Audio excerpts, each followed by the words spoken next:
नमस्कार, आप सभी का एक बार फिर से बहुत बहुत स्वागत है मेरे यूट्यूब चैनल में। वीडियो में हम बात करने वाले हैं 18 सितंबर 2024 को लगने वाले चंद्र ग्रहण के बारे में। कहाँ का दिखाई देने वाला है, भारत के समय के अनुसार क्या समय रहेगा, इसके अलावा गर्भवती महिला को किन किन बातों का ध्यान रखना है, क्या करना है क्या नहीं करना है, ग्रहण के दौरान क्या करना है, ग्रहण के बाद क्या करना है, तो सारी बातें जानेंगे। तो चलिए आज का वीडियो स्टार्ट करते हैं। तो चलिए सबसे पहले हम यह जान लेते हैं कि यह ग्रहण कहाँ कहाँ दिखने वाला है।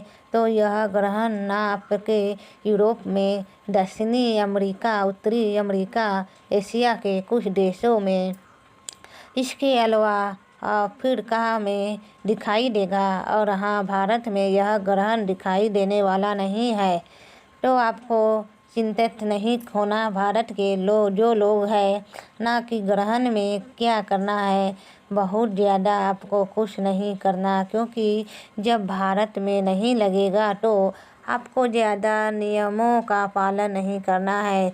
ठीक है, आप पहली बात है अब जान लेते हैं कि इसके समय क्या रहेगा। तो भारत के समय के हिसाब से यह ग्रहण जो है ना सुबह 6:01 पे लग जाएगा और सुबह 10:01 तक रहेगा, यानी कि लगभग 4 घंटे 4 मिनट या फिर 5 मिनट मान लीजिए, इतनी देर तक यह ग्रहण लगने वाला है।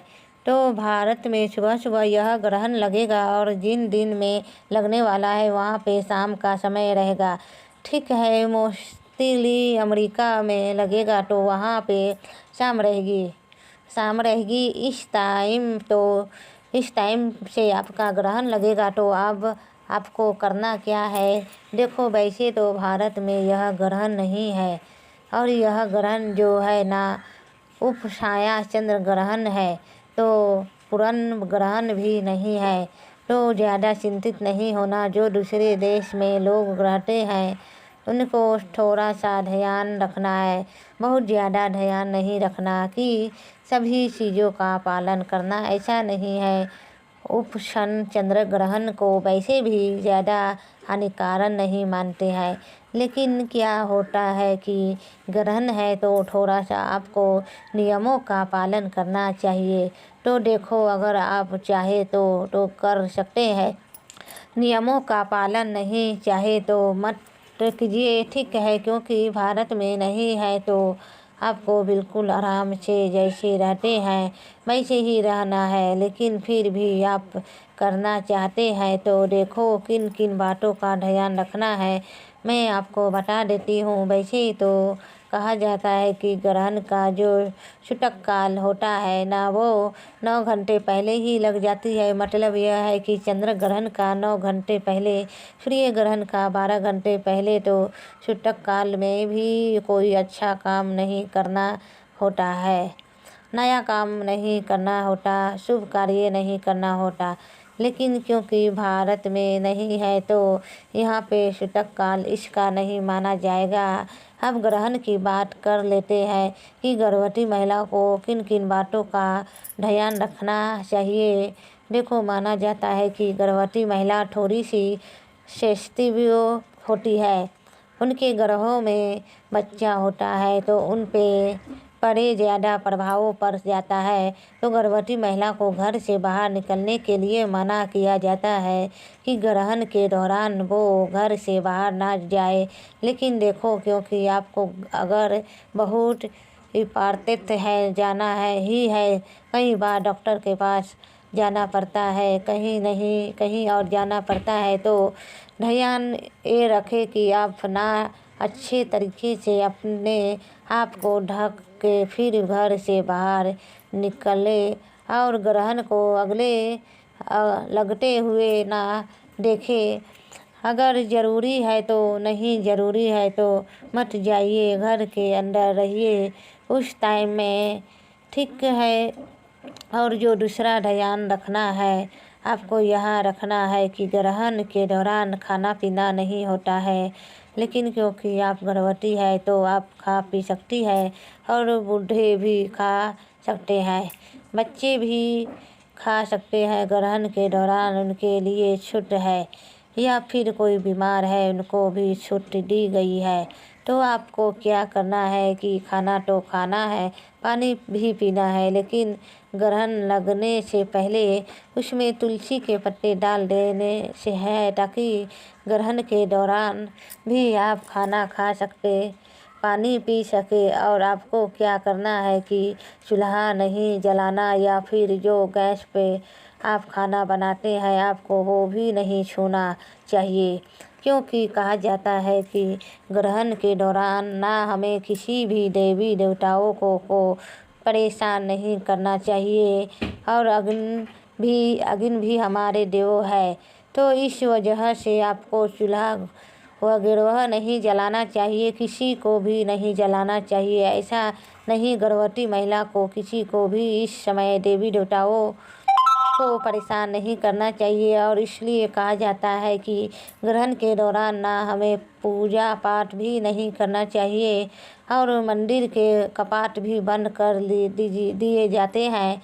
लेकिन यह आंशिक ग्रहण है तो बहुत सारे लोग नहीं मानते हैं, और भारत में तो यह लगेगा भी नहीं, तो भारत में पूजा पाठ कर सकते हैं, ठीक है। लेकिन आपको मानना है, तो इसलिए कह रही हूँ आपको क्या करना है कि इस समय आपको कुछ भी चूल्हा वगैरह नहीं जलाना, ठीक है। जो भी खाना है पहले ही बना के रख लीजिए, तुलसी पत्ते डाल दीजिए और ग्रहण के दौरान खा सकते हैं। अब ऐसा नहीं है कि आप हर एक चीज़ में तुलसी के पत्ते डालें, जिन चीज़ों को आपको खाना है आप उनको ही पत्ते डाल के रख, ठीक है। और ग्रहण के दौरान आपको इस बात का भी ध्यान रखना है कि आपको ग्रहण के दौरान घर का कोई भी काम नहीं करना है। साफ सफाई का काम हो गया, झाड़ू पोछा हो गया, दस्तंग वगैरह वो हो गया, कुछ भी नहीं करना है।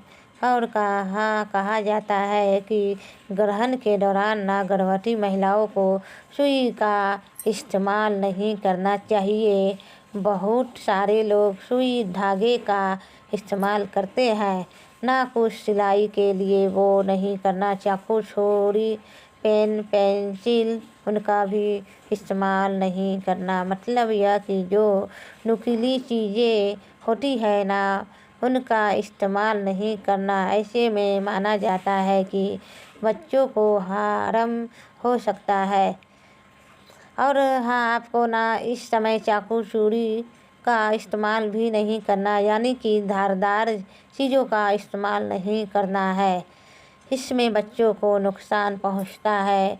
कई बार ऐसा होता है, दिमाग में आ जाता है कि चलो जब तक ग्रहण लग रहा है हम सब्जी काट लेते हैं, सब्जी छिल के रख लेते हैं, तो आपको यह भी नहीं करना, छिलना काटना कुछ भी नहीं है, ठीक है। और ना ही सब्जी को छोंक लगाना है, यह मत करना।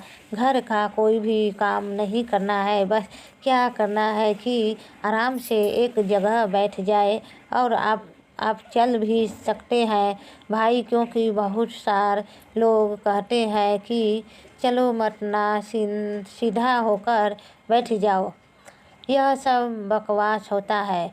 इतनी देर तक कोई सीधा हाथ पैर करके नहीं बैठ सकता है ना। यह तो खैर फालतू की बातें किसी ने बना दी है, तो आपको ऐसा कुछ नहीं करना। आपका आराम से बैठ जाइए, अपने घर वालों से बात कर लीजिए, या फिर आप क्या कर सकते हैं कि मंत्रों का जप कर सकते हैं। मोबाइल फ़ोन पे मंत्रों का जो जप होता है उसको सुन सकते हैं, भजन सुन सकते हैं, अपने इष्ट देवों को याद कर सकते हैं, कोई भी धार्मिक पुस्तक पढ़ सकते हैं। इस समय करना चाहिए। इसमें क्या होता है कि जो आसपास नेगेटिव ऊर्जा होती है ना, एनर्जी होती है, वो आपके दूर चली जाती है। क्योंकि ग्रहण के दौरान माना जाता है कि जो नेगेटिव एनर्जी होती है वह काफ़ी ज़्यादा एक्टिव हो जाती है। तो उससे बचने के लिए गर्भवती महिलाओं को बैठ के अपने भगवान को ध्यान में रखना चाहिए, अपने इष्ट देवों को याद करना चाहिए, मंत्र का जप करना चाहिए ताकि पॉजिटिविटी आपके आसपास बनी रहे और नेगेटिविटी आपसे दूर रहे। ठीक है। और ग्रहण के दौरान ना सोने के लिए भी मना किया जाता है, लेकिन गर्भवती महिला, बड़े बूढ़े, बच्चे, बीमार के लिए छूट दी गई है कि वो ग्रहण के दौरान सो सकते हैं। अगर आप सुबह सोते हैं तो सो सकते हैं, कोई दिक्कत नहीं है, लेकिन जगे हुए हैं तो ध्यान रखें कि इस समय स्नान ना करें, क्योंकि ग्रहण के दौरान नहाने के लिए मना किया जाता है। ग्रहण समाप्त होने के बाद आप नहा सकते हैं। और हाँ देखो, अगर आपने नहा भी लिया, मान लो ग्रहण लगने से पहले, तो ग्रहण के दौरान आपको पूजा पाठ नहीं करना है और भगवान की मूर्ति को स्पर्श भी नहीं करना है।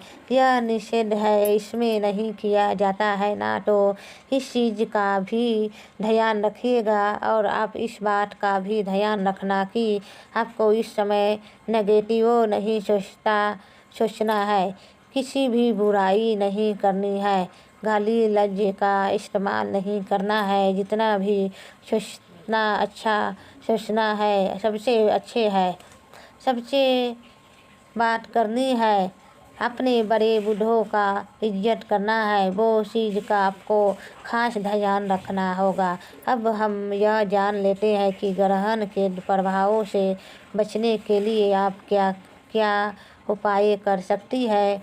देखो, अगर आप भारत में रह रहे हैं तो आपको चिंतित नहीं होना कि आपको कोई उपाय नहीं करना, लेकिन आप उस देश में रह रहे हैं जहाँ पे